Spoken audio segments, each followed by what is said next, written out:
بسم اللہ الرحمن الرحیم۔ راستے میں اسٹول لگانا یا سڑکوں پر دکان لگانا، ٹھیا لگانا، ٹھیلا لگانا کیسا ہے؟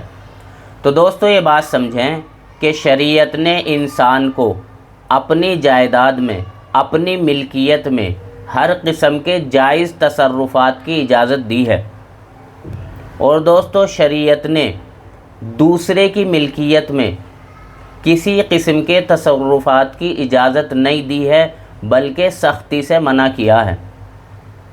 اور دوستو سڑکوں پر جو فٹ پاتھ ہوتی ہے، یہ جو سڑک ہوتی ہے، اس کا کوئی مالک نہیں ہوتا، وہ راستہ سب کے لیے ہوتا ہے،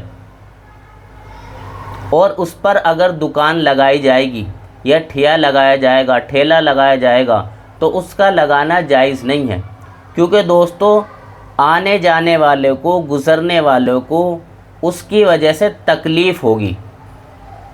اسی لیے آپ صلی اللہ علیہ وسلم نے راستے پر بیٹھنے سے منع فرمایا ہے، کیونکہ اس سے گزرنے والے کو تکلیف ہوتی ہے۔ اسی طریقے سے دوستو کچھ لوگ راستے میں گاڑی کھڑی کر دیتے ہیں، جانور باندھ دیتے ہیں، یا اسی طریقے سے اور چیزیں لگا دیتے ہیں۔ کچھ لوگ تو اپنی دکانوں ہی کو آگے تک بڑھا کر لگا دیتے ہیں، اور دوستو پھر اس سے آنے جانے والے کو تکلیف کا سامنا کرنا پڑتا ہے۔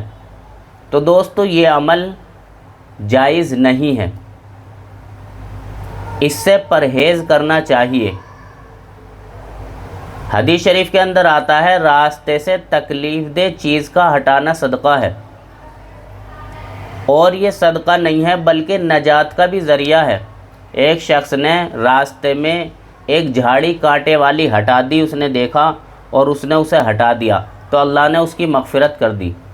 اسی طریقے سے ایک پیڑ لوگوں کے آنے جانے والے کے راستے میں تکلیف کا سبب بن رہا تھا، ایک آدمی نے اسے کاٹ دیا تو اللہ نے اس کی مغفرت کر دی۔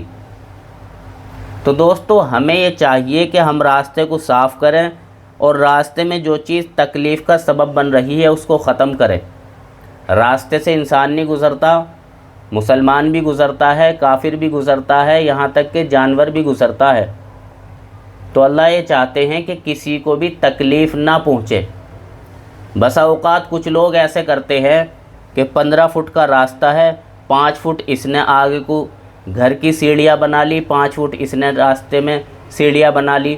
اب وہ راستہ 15 فٹ کا تھا، اب 5 فٹ کا بنا، 5 فٹ کا بچا۔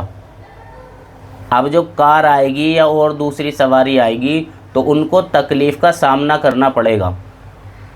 تو دوستو ہمارے کسی بھی عمل سے کسی کو بھی تکلیف کا سامنا نہ کرنا پڑے، اس کا شریعت ہمیں حکم دیتی ہے، اور یہی اسلام ہمیں سکھاتا ہے۔